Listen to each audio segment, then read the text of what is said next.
penetapan Rizik Syihab sebagai tersangka baru saja resmi diumumkan oleh Kabid Humas Polda Jawa Barat. Polres Metro Tangerang Kota menetapkan Habib Bahar bin Smith sebagai tersangka. Rekam jejak benar-benar tidak bisa dihindari dan status tersangka nampaknya mulai menghantam oknum-oknum pembuat gaduh tersebut dan mereka yang melawan serta melanggar hukum.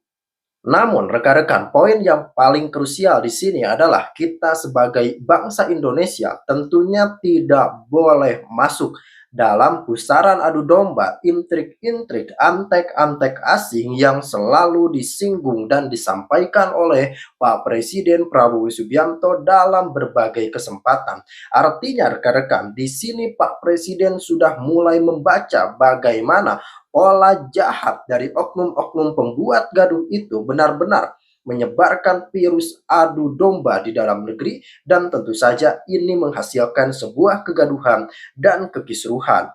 Maka dari itu rekan-rekan, sudah selayaknya kita tidak boleh silau dengan embel-embel bangsa asing, dengan intrik-intrik bangsa asing, dan kita harus bangga berdiri di tanah Nusantara ini yang tentu saja rekan-rekan ini benar-benar hasil perjuangan dari para pendahulu kita yang tidak boleh kita serahkan terhadap oknum-oknum pembuat gaduh. Maka dari itu kita akan melihat bagaimana Pak Presiden Prabowo Subianto memberikan tindakan tegas terhadap oknum-oknum perusak negara. Ayo kita analisa bersama-sama.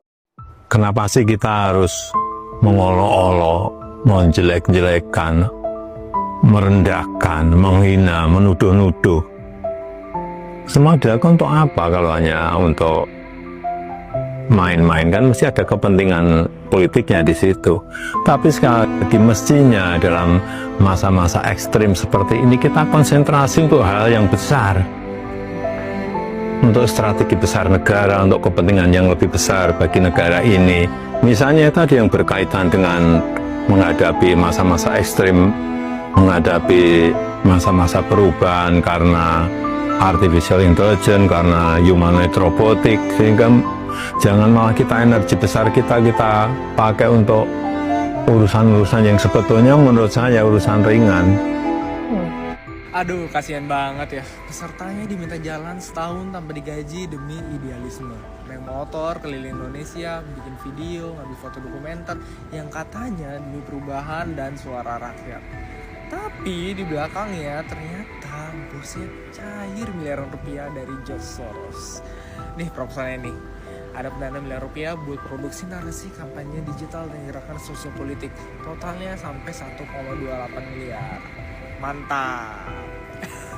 Memakai jubah dan sorban, lengkap dengan menyandang pedang dan kelewang. Para habaib itu duduk di depan meja presiden, mereka bergantian bicara. Lalu Gus Dur mengingatkan bahwa waktu yang diberikan hanya 5 menit. Dan itu sudah habis. Ketika masih ada yang memaksa untuk minta giliran berbicara lagi, langsung Gus Dur berdiri dari kursinya dan membentak, "Keluar!" sambil menunjuk ke arah pintu. Suaranya luar biasa lantangnya sampai terdengar keluar ke seluruh ruangan dalam istana. Sumpah mati, baru sekali ini seumur hidup saya mendengar bentakan sekeras itu. Gus Dur, sepanjang yang saya kenal, adalah pribadi yang luar biasa, jika tidak ingin dikatakan istimewa. Saya mengenal almarhum bukan saja karena pernah menjadi pembantu beliau ketika menjabat sebagai Presiden Republik Indonesia, atau karena pernah bersama-sama berada dalam gerakan masyarakat dan politik yang berusaha menegakkan demokrasi di zaman Soeharto, yaitu Forum Demokrasi pada tahun 90-an. Bukan cuma itu, kesempatan saya berkenalan dengan beliau. Saya sudah berkesempatan mengenal Mas Dur. Mas Dur, begitu dulu saya memanggil beliau, sejak masa remaja tahun 50-an. Tadi Gus Solah sudah menceritakan bahwa kami bertetangga. Dari semula, keluar biasaan atau keistimewaan Gus Dur sudah bisa dirasakan, kalau bukan selalu kelihatan. Terutama kecerdasan, pengetahuan yang luas, yang meliputi hampir segala hal. Salah satu ukurannya ialah, ukuran untuk saya, boleh dikatakan tidak ada buku yang saya pernah baca atau ketahui yang belum pernah dibaca beliau. Hampir mengenai semua hal, buku sejarah, riwayat hidup, kesusastraan dunia, filsafat, sampai fiksi dan roman detektif, atau tentang film, apalagi mengenai olahraga. Semua lebih diketahui oleh Gus Dur, terutama mengenai agama, khususnya Islam, yang tentu tidak bisa dibandingkan dengan saya karena saya sendiri tidak tahu apa-apa mengenai hal itu. Memang usia Mas Dur lebih tua kira-kira 2-3 tahun dari saya. Yang diketahui beliau tidak dipamerkan, tetapi apa yang kita ketahui juga telah diketahuinya, termasuk banyak yang belum kita tahu. Ini bukan cuma karena minatnya yang luas, tetapi juga berkat kekuatan daya ingatnya, kapasitas memorinya, yang mungkin jadi terlatih lebih baik berkat sistem pendidikan menghafal di pesantren. Tentu saja ini semua ditambah dengan tingkat kecerdasannya yang superior. Gus Dur dengan segala potensi yang dipunyainya berkembang menghasilkan pribadi intelektual yang diakui sampai dunia internasional. Hadirin yang saya hormati, bagaimana Gus Dur menunjukkan dan mengekspresikan keluar biasaannya itu tidak lepas menjadi hal-hal yang kadang-kadang kontroversial tentang sikap dan tindak tanduknya. Ruang ingatannya yang luar biasa itu banyak dipakainya untuk menghafal lelucon-lelucon yang ada dari seantero dunia, dari sepanjang masa. Dan setiap ada kesempatan, dengan senang ini diceritakannya kembali. Bahkan beliau pernah menuliskan dalam suatu bentuk kumpulan. Bukan saja membuat dia dianggap lucu, namun jenis lelucon, gurauan, banyolan atau plesetan yang dibawakannya itu juga menunjukkan kecerdasan pribadinya. Tentu saja ada yang kurang setuju dan kurang menghargai sikapnya yang penuh humor itu. Tapi memang Gus Dur seakan-akan tidak bisa menahan dirinya untuk tidak membuat dan mengeluarkan joke, lelucon dalam keadaan apapun, baik di lingkaran informal maupun di dalam pertemuan internasional tingkat tinggi misalnya. Mungkin karena persediaan lelucon dalam dirinya sudah terlalu banyak membludak, sehingga mau tidak mau mendesak untuk dilepaskan keluar.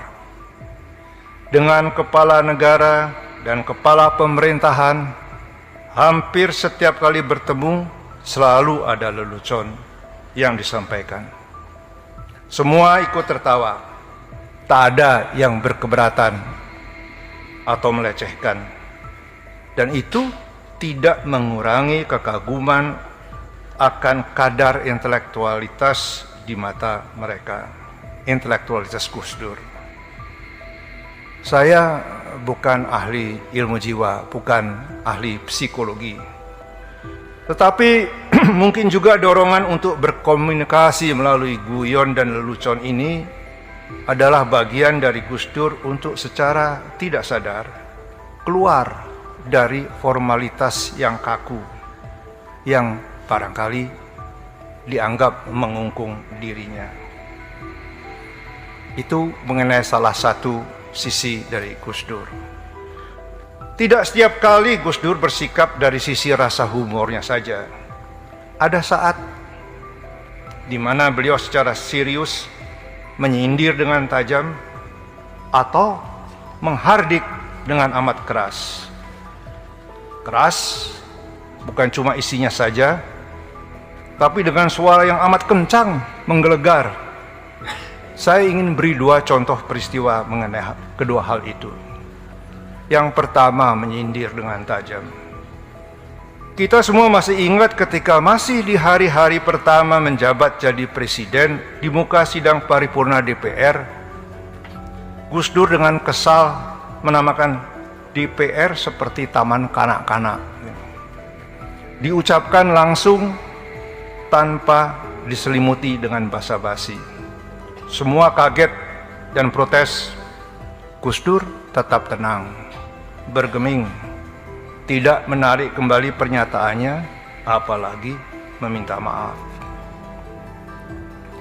Peristiwa kedua, menghardik, ialah ketika menerima beberapa wakil Laskar Jihad, atau saya tidak tahu persis namanya Laskar Jihad, mungkin ada nama lainnya, semacam delegasi dari para habaib di kantornya di Istana Merdeka.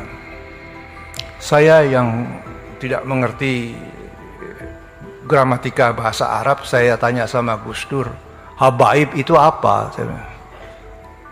Beliau ketawa sedikit, bilang habaib itu jamaknya Habib. Apa benar apa enggak saya tidak tahu. Saat itu saya mendampingi beliau.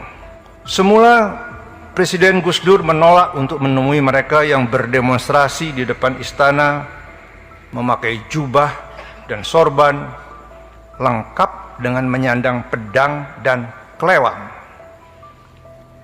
Karena mereka berkeras tidak mau bubar sebelum diterima presiden atas bujukan beberapa pejabat, antara lain sekretaris militer dan sekretaris pengendalian pemerintahan, Gus Dur mau menerima. Tapi dia membatasi, hanya untuk 5 menit, begitu permintaan Gus Dur. Setelah diterima, para habaib itu duduk di depan meja presiden, mereka bergantian bicara. Lalu Gus Dur mengingatkan bahwa waktu yang diberikan hanya 5 menit, dan itu sudah habis. Ketika masih ada yang memaksa untuk minta giliran berbicara lagi, langsung Gus Dur berdiri dari kursinya dan membentak, "Keluar!" sambil menunjuk ke arah pintu. Suaranya luar biasa lantangnya sampai terdengar keluar ke seluruh ruangan dalam istana.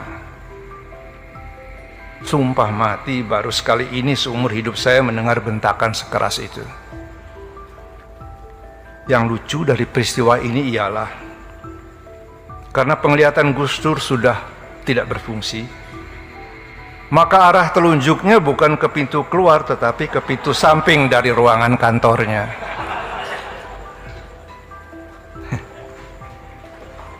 Saudara-saudara,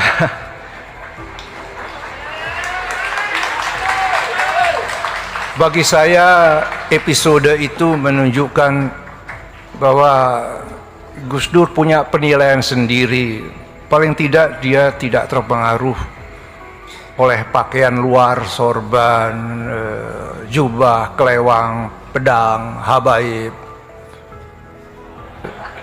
Saya bertanya pada Gus Dur, Anda tidak terlalu keras itu sama mereka? Dia memanggil saya dengan nama kecil saya. Enggak lah, orang-orang seperti itu cuma bisa mengerti bahasa yang seperti tadi.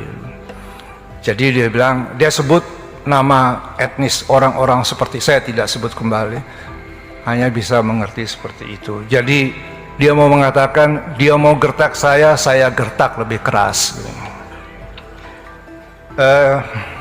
Sebagai pemimpin organisasi Islam besar NU, yang kadang-kadang masih dikelilingi banyak orang yang punya rasa identitas agama yang kuat atau pandangan terbatas, bahkan mungkin kadang-kadang masih mengandung prasangka terhadap golongan lain, Gus Dur ternyata punya toleransi yang besar, yang pada dasarnya bukan cuma toleransi karena kemurahan hati, bukan, tetapi sifatnya lebih mendasar, yaitu karena pengakuan dan penghargaan atas hak asasi setiap warga yang sama bagi setiap orang.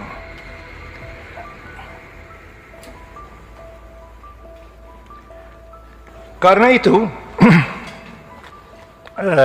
beliau berpegang pada keharusan untuk menegakkan prinsip anti-diskriminasi, juga anti-sektarianisme seperti yang diwujudkan dalam membentuk dan memimpin forum demokrasi.